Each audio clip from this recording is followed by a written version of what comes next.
mukhang aaray na naman ang mga motorista. Posible kasing tumaas na naman ang presyo ng mga produktong petrolyo sa susunod na araw. Kaya ang Department of Energy muling nilowdan ang mga pantawid pasada card para alalayan daw ang mga tsuper. Nakatutok si Bernadette Reyes.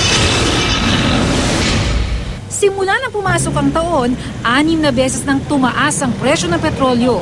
Halos 5 piso na ang nadagdag sa gasolina, 250 naman sa diesel. At lalo pang lalaki ang gastos ng mga driver tulad ni Brian Torres dahil may isang naman daw round ng dagdag singil na parating ngayong linggo. Pupunta na po sa Crodo. Dati kita 700, ngayon 400 na lang.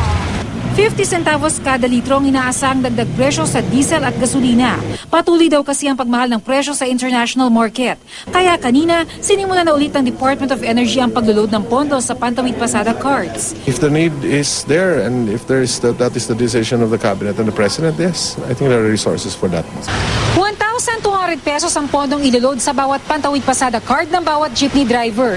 Pinag-aaralan na rin ngayon ng mga ahensya na isali rin sa programa ang mga tricycle drivers. Pero hindi raw itong nakikitang solusyon ng mga transport group para masolusyonan ang patuloy na pagtaas ng presyo ng petrolyo ngayon.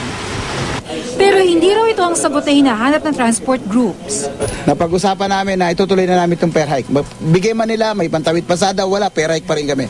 Thank you for your efforts, but it has no impact as far as the bottom line of the operator and driver are concerned.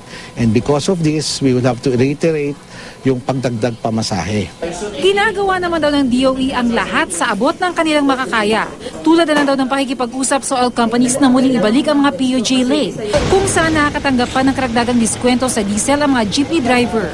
We feel down, no? Kasi parang hindi kami effective. But recognizing naman na may limitation naman yung aming role, and DOE alone cannot provide for yung needs ng transport sector. Unang-una is to provide them information on how and why prices are behaving. Bernadette Reyes, Nakatutok, 24 Oras.